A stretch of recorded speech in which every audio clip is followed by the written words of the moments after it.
عزت، دولت، شہرت، عورت، یہ 4 چیزیں جس کے پیچھے لوگ بھاگتے ہیں. وہ چاروں چیزیں پہلی رات میں جب ہماری فلم سپر ہٹ ہوئی ساری چیزیں قدموں میں آ گئی. میں نے امریش پوری کے بیٹے کا رول کیا. لگاتار میں نے جو ہے 3 فلموں میں امریش پوری کے بیٹے کا رول کیا. اس کے بعد میں نے بڑے بڑے بینرز میں کام کیا. 14-15 فلمیں لگی، ٹی وی سیریلز آئے. لیکن اللہ نے کیسے ہدایت دی، کہا کہ دعوت کی محنت کرنے والے میرے پاس آئے، مجھ سے ملاقات کی. لیکن ہمارے بھائی دعائیں کرتے تھے، جماعت آتی تو بتاتے تھے کہ ہمارے بھائی جو ہے وہ اس طرح سے فلموں میں ہے اور اس طرح سے جو ہے نشہ کرتے ہیں، گناہ کرتے ہیں اور یہ ہے.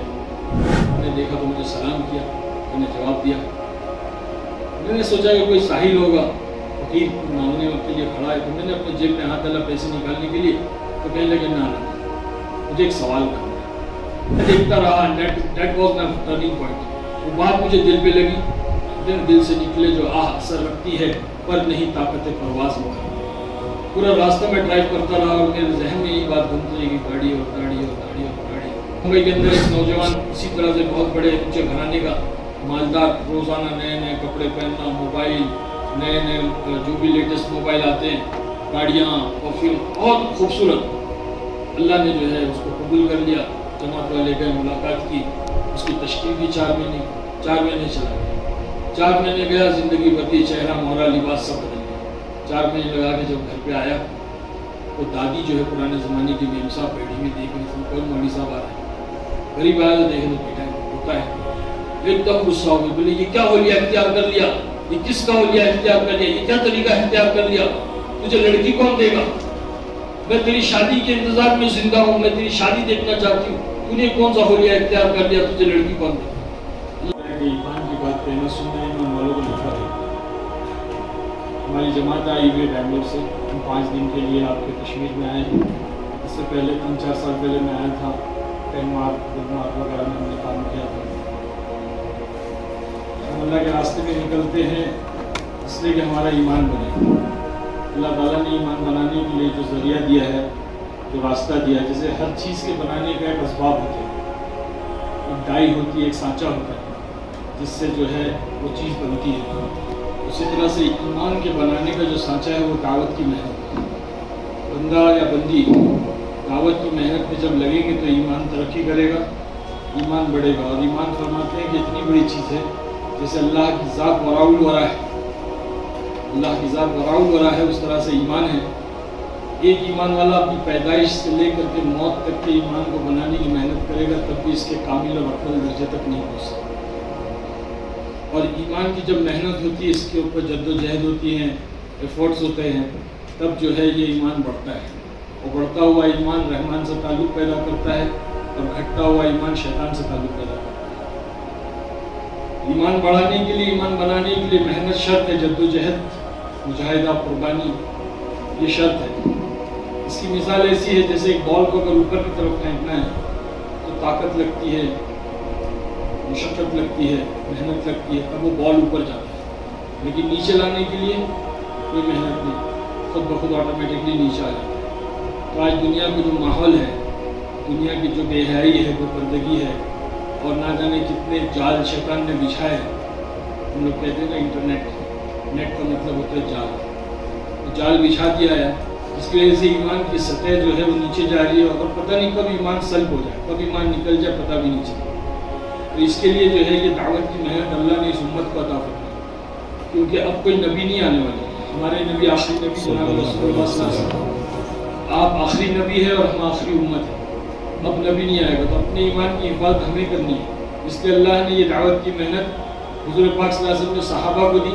صحابہ نے تابعین، تبع تابعین، اولیاء اللہ، بزرگان دین اور جو ہے عمومی طور پہ سارے عالم میں ایمان کی محنت چل رہی ہے. صحابہ نے 11 سال ایمان کی محنت کی. صحابہ کے تعلمنا الایمان ثم تعلمنا القرآن. ہم نے پہلے ایمان سیکھا، بعد میں قرآن سیکھا. تو ایمان ہم نے تو سیکھا ہی نہیں. قرآن الحمدللہ بچپن میں مکتب میں مدارس میں جاتے ہیں، سیکھتے، لیکن جب بالغ ہو جاتے ہیں تو اس کو پڑھنا بھی چھوڑ دیتے ہیں. قرآن کو ہم نے پڑھا ہے، سمجھا بھی نہیں ہے. تو اس کی وجہ سے کیا ہو رہا ہے کہ دنیا کے اندر آج جو ہے بے دینی ہو رہی ہے، اللہ کے حکم کو توڑا جا رہا ہے، نافرمانی کی جا رہی ہے. اور نافرمانی کو کوئی گناہ نہیں سمجھتا. نافرمانی اتنا بڑا گناہ ہے. میں آپ کو بتاؤں کہ آسمانی دنیا کے اندر سب سے پہلا جو گناہ کیا گیا وہ نافرمانی کی گئی. ابلیس نے عزازیل نے اللہ کی نافرمانی کی، ایک نافرمانی کی، اللہ نے اس کو مردود کر دیا، شیطان بنا دیا۔ ہم کتنی نافرمانی کر رہے ہیں، ہم کو کبھی اس کا احساس بھی نہیں۔ آج بچے اپنے والدین کی نافرمانی کرتے ہیں، آج جو ہے بیوی اپنے شوہر کی نافرمانی کرتی ہے، غلام اپنے مالک کی نافرمانی کرتا ہے، یعنی کہ ہر چھوٹا اپنے بڑوں کی نافرمانی میں مبتلا ہے، لیکن اس کو کوئی گناہ نہیں سمجھا۔ آسمانی دنیا میں سب سے پہلا گناہ جو کیا گیا وہ نافرمانی کی گئی، اور دوسرا گناہ بھی کہا کہ نافرمانی کی۔ آدم علیہ السلام سے نافرمانی ہو گئی، خطا ہو گئی، جس شجر کے پاس جانے سے منع کیا، جس پھل کو کھانے سے منع کیا، کھا لیا، اللہ ناراض ہو گیا، اللہ نے دنیا میں بھیج دیا۔ تو آسمانی دنیا میں جو سب سے پہلا گناہ ہوا وہ نافرمانی، دوسرا گناہ ہوا نافرمانی، اور زمینی دنیا میں سب سے پہلا گناہ جو ہوا وہ بھی نافرمانی۔ حابیل اور قابل دو بیٹے تھے آدم علیہ السلام کے، تو قابل نے جو ہے نافرمانی کی اور جو ہے اس کے بعد میں قتل کیا۔ تو نافرمانی آدمی کو قتل تک پہنچایا، سب سے بڑا گناہ۔ تو کہنے کا مطلب یہ ہے کہ ہمارے بچے فرما بردار بن جائیں، ہمارے امتی پورے مسلمان فرما بردار، اللہ کے فرما بردار بن جائے، اللہ کے نبی کے فرما بردار بن جائے۔ یہ فرما برداری کیسے آئے گی؟ کہا کہ ایمان جب بنے گا تب آئے گا۔ ایمان بنے گا، اللہ کے حکم زندگی میں آئے گا، نبی کا طریقہ زندگی میں آئے گا۔ یہ دو چیزیں اللہ کے حکموں کو حضرت محمد صلی اللہ علیہ وسلم کے طریقے سے پورا کرنے کا نام دین ہے۔ دین زندگی میں آئے گا، اللہ دنیا میں بھی کامیاب کریں گے، آخرت میں بھی کامیاب۔ میں آپ لوگوں کے سامنے ایک مثال ہوں، میری زندگی بہت بری تھی، بہت گناہوں میں ڈوبی ہوئی تھی، عزت، دولت، شہرت، عورت، یہ چار چیزیں جس کے پیچھے لوگ بھاگتے ہیں۔ وہ چاروں چیزیں پہلی رات میں جب ہماری فلم سپر ہٹ ہوئی، ساری چیزیں ختم ہو گئی۔ بہت بڑے اسٹار میں مجھے نامینیٹ کیا گیا best villain of the year Filmfare award کے لیے، 91 میں فلم فیئر ایوارڈ کے لیے نامینیٹ کیا مجھے۔ اس کے بعد میں نے بہت ساری 3 فلموں میں امریش پوری کے بیٹے کا رول کیا، لگاتار میں نے جو ہے 3 فلموں میں امریش پوری کے بیٹے کا رول کیا۔ اس کے بعد میں نے بڑے بڑے بینرز میں کام کیا، 14-15 فلمیں لگی، ٹی وی سیریلز آئے۔ لیکن اللہ نے کیسے ہدایت دی، کہا کہ دعوت کی محنت کرنے والے میرے پاس آئے، مجھ سے ملاقات کی، تو میں جو ہے دعوت کے ساتھیوں سے ملتا نہیں تھا، کیونکہ میں بدزن ہو گیا تھا۔ ہمارے بڑے بھائی نے 40 دن لگائے تھے، 40 دن لگا کے انہوں نے جو ہے داڑھی رکھ لی اور جو ہے وہ کرتا اظہار ٹوپی پہن لی۔ ہم نے کہا یہ کیا ہے سر، کیونکہ ہمارا لائف اسٹائل بالکل الگ تھا، ہماری زندگی بالکل الگ تھی، تو ہم ان چیزوں کو نہیں پسند کرتے تھے، تو بدزن ہو گئے، جماعت والوں سے ملتے نہیں تھے۔ لیکن ہمارے بھائی دعائیں کرتے تھے، جماعت آتی تو بتاتے تھے کہ ہمارے بھائی جو ہے وہ اس طرح سے فلموں میں ہے اور اس طرح سے جو ہے نشہ کرتے ہیں، گناہ کرتے ہیں، اور یہ ہے۔ تو ایک جماعت آئی، وہ جماعت کے اندر ایک امیر صاحب تھے، بزرگ تھے، سفید داڑھی تھی، تو ان سے کہا، تو وہ کہا چلو ملاقات کریں گے، تو کہا کہ نہیں، وہ تو ملتے نہیں ہیں۔ تو بولے اچھا ایک کام کرو، کب جاتے شوٹنگ پر؟ تو بولے صبح جاتے 7 بجے۔ تو وہ امیر صاحب اکیلے آ کر کے میری گاڑی کے پاس میں ٹھہرے، میرا انتظار کرنے لگے۔ میں جب پہنچا، میں نے دیکھا تو مجھے سلام کیا، میں نے جواب دیا۔ میں نے سوچا کہ کوئی ساحل ہوگا، فقیر کو مانگنے کے لیے کھڑا ہے، تو میں نے اپنے جیب میں ہاتھ ڈالا پیسے نکالنے کے لیے، تو کہنے لگے نہ مجھے ایک سوال کرنا ہے۔ تو میں نے کہا پوچھو کیا بات ہے؟ تو کہنے لگے بتاؤ کہ مرنا ہے کہ نہیں مرنا؟ یہ کون ہے صبح صبح مرنے کی بات؟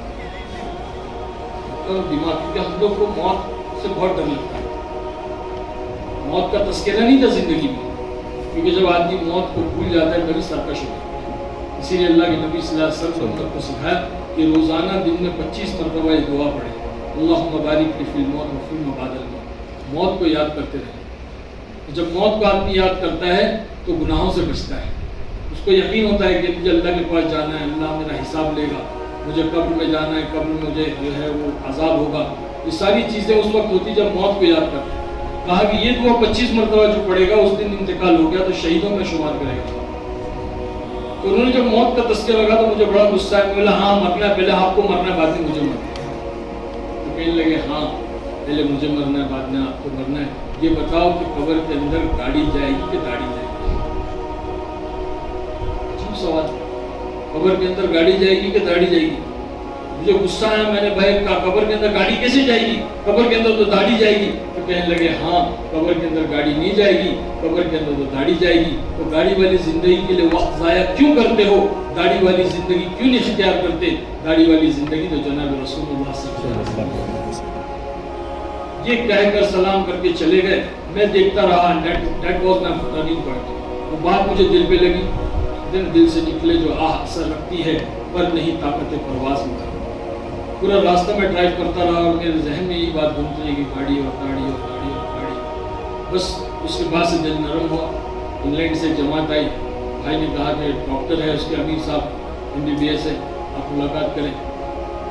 ڈاکٹر صاحب آئے, 1 گھنٹہ انہوں نے انگلش میں ان سے بات کی. میری تشکیل کی مرکز گیا. مرکز میں وہاں نوجوانوں سے ملاقات ہوئی. کہنے لگے کہ بھائی وہ سارے بچے آپ کے فین ہیں, آپ سے ملنا چاہتے ہیں. گیا تو دیکھا تو ماشاءاللہ سارے نوجوان خوبصورت, چہرے پہ سنت, اور جو ہے وہ بالکل ایسا لگ رہا تھا کہ جیسے یہ فرشتے ہیں. تو ان سے ملاقات ہوئی, ان کے ساتھ کھانا کھایا, پھر رات کو ان کے ساتھ قیام کیا. تو رات کو مسجد میں جو چٹائی میں نیند آئی, وہ نیند نے زندگی کو بدل دیا, کیونکہ بہت نشے کرتا تھا.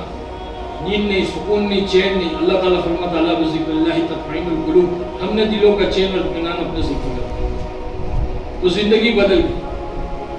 اس طرح سے پھر 4 مہینے 3 دن اللہ کے راستے میں گئے, 3 دن اللہ کے راستے میں گئے. سمجھ میں آئی بات, دھیرے دھیرے جو ہے اللہ نے نماز کی توفیق دی, شوٹنگ پر نماز پڑھنے لگے. پھر وہاں سے جو اللہ کہتا ہے کہ ان الصلاۃ تنہی عن الفحشاء والمنکر, کہ بے شک نماز برائی سے, فحشات سے, منکرات سے روکتی.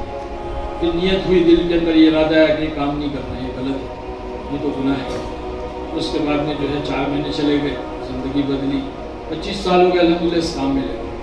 ہمارے ممبئی کے اندر ایک نوجوان اسی طرح سے بہت بڑے اونچے گھرانے کا, مالدار, روزانہ نئے نئے کپڑے پہننا, موبائل نئے نئے جو بھی لیٹسٹ موبائل آتے ہیں, گاڑیاں, اور پھر بہت خوبصورت. اللہ نے جو ہے اس کو قبول کر لیا. جماعت والے گئے, ملاقات کی, اس کی تشکیل دی. 4 مہینے چلا گیا. 4 مہینے گیا, زندگی بدلی, چہرہ مہرا, لباس سب بدل گیا. 4 مہینے لگا کے جب گھر پہ آیا تو دادی جو ہے پرانے زمانے کی میم صاحب بیٹھی ہوئی دیکھ رہی تھی. کون مولوی صاحب آ رہے ہیں, قریب آیا تو دیکھے تو بیٹھا ہے, ہوتا ہے. ایک دم غصہ ہو گئی, بولے یہ کیا ہولیا اختیار کر لیا, یہ کس کا ہولیا اختیار کر لیا, یہ کیا طریقہ اختیار کر لیا, تجھے لڑکی کون دے گا, میں تیری شادی کے انتظار میں زندہ ہوں, میں تیری شادی دیکھنا چاہتی ہوں, تو نے کون سا ہولیا اختیار کر لیا, تجھے لڑکی کون دے گا. اللہ نے اس نوجوان کے دل و دماغ میں عجیب بات ڈالی. کہنے لگا دادی ماں جن کا حلیہ میں نے اختیار کیا نا, اللہ نے ان کو 11 بیویاں دیا تھا, کیا مجھے ایک نہیں دے گا. ہمارے نوجوان جو ہے سنت پر آ جائیں, اللہ کے نبی کے طریقوں پہ آ جائیں. انگلینڈ میں جماعت جا رہی تھی, پیدل چل رہی تھی. ایک چرچ کے اوپر ایک فادر کھڑے ہوئے. وہ فادر جو ہے کلین شیو تھے. وہ فادر کھڑے ہوئے, ان کا پوتا تھا 10 سال کا ساتھ. پوتے نے پوچھا فادر ہوا دے. فادر نے کہا دے آر مسلم. بچے نے کہا father they are looking like a Jesus, you are not looking like a Jesus. یہ بات اس فادر کو لگی. نیچے آیا, امیر صاحب سے ملاقات, وہی اسلام قبول کیا, وہی کلمہ. تو اس طرح سے جو ہے بھائی زندگیاں بدل گئی. ہم کو جو ہے اللہ کے دین کو اپنی زندگی میں لانا ہے, چاہے مرد ہو عورت ہو. دین زندگی میں ہوگا, اللہ کامیاب کرے. ہاں, علم بہت ضروری ہے, پڑھائی لکھائی بہت ضروری ہے. ہمیں پڑھ لکھ کر کے بہت آگے جانا ہے, ہر فیلڈ ہر شعبے میں جانا ہے, تاکہ ہم اس شعبے میں اس فیلڈ میں جا کر کے اللہ کے دین کا محنت کریں, اللہ کے دین کو زندہ کریں, لوگوں کو دعوت دیں اور لوگوں کو اللہ کے حکموں پر لائیں. آج اللہ کے حکم زندگی سے نکل گئے, حضرت محمد صلی اللہ علیہ وسلم کا طریقہ زندگی سے نکل گیا, اللہ ہم سے ناراض ہو گیا, اللہ ہم سے روٹ گیا, اور اللہ تعالیٰ نے آج ہمیں دنیا میں پریشان کر دیا. آج ساری دنیا کے اندر مسلمانوں کو مارا جا رہا ہے, کاٹا جا رہا ہے, پیٹا جا رہا ہے, بچیوں کی عزت عظمتیں مٹی جا رہی. اس کی واحد وجہ یہ ہے کہ ہماری زندگی سے دین نکل گیا. ہم اللہ کے ناراضگی کے اسباب پیدا کر رہے ہیں, سبب پیدا کر رہے ہیں. اللہ ہم سے روٹ چکا ہے. توبہ کی ضرورت ہے, ایمان کو اپنی زندگی میں بڑھانے کی ضرورت ہے, اعمال پر آنے کی ضرورت ہے. ہم دنیا کی جو پڑھائی لکھائی علم یہ بہت ضروری ہے. اللہ تعالیٰ نے سب سے پہلی جو آیت نازل فرمائی وہ اقرا. حضور پاک صلی اللہ علیہ وسلم کو جبرائیل علیہ السلام نے کہا کہ اقرا پڑھو, تو کہا کہ مانا بکاری, میں تو پڑھنا لکھنا نہیں جانتا, میں تو امی ہوں, مجھے تو نہیں آتا. تو کہتے ہیں کہ جبرائیل علیہ السلام نے ہینچ کر کے سینے سے لگایا, پھر کہا اقرا پڑھو, کہا مانا بکاری, میں تو پڑھنا لکھنا. 3 مرتبہ جبرائیل علیہ السلام نے جب تیسری مرتبہ چھوڑا تو پڑھنے لگے, کہا اقرا بسم ربک الذی خلق, خلق الانسان من علق. اللہ تعالیٰ نے اتنا علم دیا, اتنا علم دیا, ہاں, کہ دنیا میں اللہ کے بعد میں اگر کسی کو علم ہے تو جناب رسول اللہ صلی اللہ علیہ وسلم. تو ہم بھی اپنے آپ کو جو ہے چھوٹا بنا کر کے, جو ڈالی جھکی ہوئی جس پہ پھل ہوتا ہے نا وہی جھکی ہوئی. ہم جس دن سوچیں گے کہ ہم بہت پڑھ لیے, بہت بڑے بن گئے, تو اس دن ہمارا تنزل شروع ہو جائے گا. تو ہم جو ہے پڑھائی لکھائی کر کے بہت آگے جائیں گے, ہر فیلڈ میں ہر شعبے میں آگے جائیں گے. لیکن ہماری زندگی کا مقصد یہ ہوگا، میری زندگی کا مقصد تیرے کی سرفرازی، میں اسی لیے مسلمان ہوں۔ ہم اپنے آپ کو مسلمان بنا کر کے پریزنٹ کریں گے دنیا کے اندر۔ دیکھو اللہ کتنی عزت ہے۔ ہم بنگلور کے اندر، میں بنگلور میں رہتا ہوں، تو فرائیڈے جو ہے ویکینڈ میں جب ہم ڈرائیو کرتے تو وہ ڈرنک اینڈ ڈرائیو چیک کرتے ہیں، ان پہ جو ہے وہ آلہ لگاتے ہیں اور چیک کرتے ہیں کہ شراب پیے۔ بڑی بڑی BMW مرسیڈیز والوں کو رکاتے اور ان کے منہ میں جو ہے وہ آلہ لگاتے ہیں، انسٹرومنٹ لگاتے ہیں، لیکن ہم کو دیکھتے تو ایسا سلام مار کے بھیج دیتے۔ تو میں اپنے بیوی بچوں کو دکھا رہا ہوں، دیکھو دنیا کے اندر اللہ کتنی عزت ہے کہ یہ غیر ایمان والے، یہ کافر ہے، یہ ہم کو السلام کر کے بولتے جاؤ، اس کو پتہ ہے کہ یہ مسلمان ہے، یہ کام ہی نہیں کرے گا۔ تو یہ عزت دنیا میں اللہ دے تو کل آخرت میں بھی اسی طرح فرشتے جو ہے وہ سلام کر کے جنت میں داخل کریں گے سب انشاءاللہ۔ کریں گے اپنی زندگیوں کو، اپنی زندگی میں دین کے ساتھ، اور خاص طور پہ بچیاں یہ اپنی زندگی کے اندر پردے کا اہتمام کریں، اللہ کے حکموں کو، نماز کی پابندی کریں، گھر کے اندر حدیث کی کتابیں پڑھیں، صبح شام کی تسبیحات کی پابندی کریں، کیونکہ ان کی گود میں جو پلنے والی اولادیں ہوں گی وہی جو آگے چل کے ہماری نسل، وہ جو ہے وہ ہمارے لیے مستقبل ہے ہمارا۔ تو ہماری بچیوں کو خاص طور پہ دین کا جو ہے بہت پابند رہنا ہے، اور جو ہے پڑھ لکھ کر کے آگے بڑھیں۔ الحمدللہ کوئی رکاوٹ نہیں اسلام کے اندر، اور اسلام ہم کو جو ہے نا وہ پاکی سکھاتا، فقیری نہیں سکھاتا۔ خوب مال کمائیں، خوب اچھے سے، یہ جتنے بھی ہم پڑھائی کر رہے ہیں یہ سب ہمارے لیے دنیا کے ہنر ہے نا، یہ ہماری روزی کے اسباب ہے، ذریعہ معاش ہے۔ ڈاکٹر اس لیے کرتا ہے کہ تاکہ وہ پیسے کمائیں، کچھ بنے۔ تو اس طرح سے ہر چیز کی فیلڈ کے اندر جو ہے ذریعہ معاش ہے، تو اس کے اندر مال کمانا ہے، خوب آگے ترقی کرنا ہے۔ سعید انور صاحب سے ملاقات ہوئی پچھلے رمضان کے بعد، عمرہ کے لیے گیا تھا میں، تو سعید انور جو پڑوس کے ملک کے بہت بڑے، ورلڈ کے بہت بڑے سیلیبریٹی، بہت بڑے کرکٹ بیٹسمین، جن کا ریکارڈ کئی سال تک کسی نے نہیں توڑا تھا، وہ ماشاءاللہ داعیہ کبیر بن چکے ہیں۔ تو ان سے ملاقات ہوئی تو کہنے لگے، ارے بھائی لوگ جو ہے مال کمانے کی وجہ دین کو چھوڑ دیتے ہیں، اللہ کے حکموں کو چھوڑ دیتے ہیں، سمجھتے نہیں ہیں کہ اللہ تعالیٰ نے لفظ مال کے اندر، لفظ اعمال کے اندر مال کو چھپا کے رکھا ہے، لفظ اعمال کے اندر مال کو چھپا کے رکھا ہے۔ آمال آمال آمال آمال، مجھے چیزیں ہنستی ہے، میں کہنا واقعی میں ہے کیا بات کہی، 25 سال دعوت و تبلیغ ملا، پہلی بار میں یہ بات سنی۔ آمال، اعمال کے اندر مال رکھا ہوا ہے۔ ہم دنیا کے پیچھے والے لوگ ٹوٹیاں لگاتے ہیں، ادھر ایک دکان کر لی، ادھر ایک دکان کر لیا، ادھر ایک کر لیا، ادھر ایک کر لیا۔ ارے سب ٹوٹی ہے، ٹوٹی کے اندر پانی تھوڑی ہے، پانی تو ٹانکی میں ہے، ٹانکی میں پانی ہے۔ تو پانی، ٹانکی جو اللہ کا خزانہ ہے، تو اللہ کے خزانے سے جب لوگ تو اللہ بکٹ بھر بھر کے دے گا، بکٹ بھر بھر کے دے گا۔ تو اس لیے اعمال کے ساتھ میں ہم زندگی گزاریں گے، کریں گے انشاءاللہ۔ اللہ کہنے سننے والا عمل کی توفیق عطا فرمائے۔ وآخر دعوانا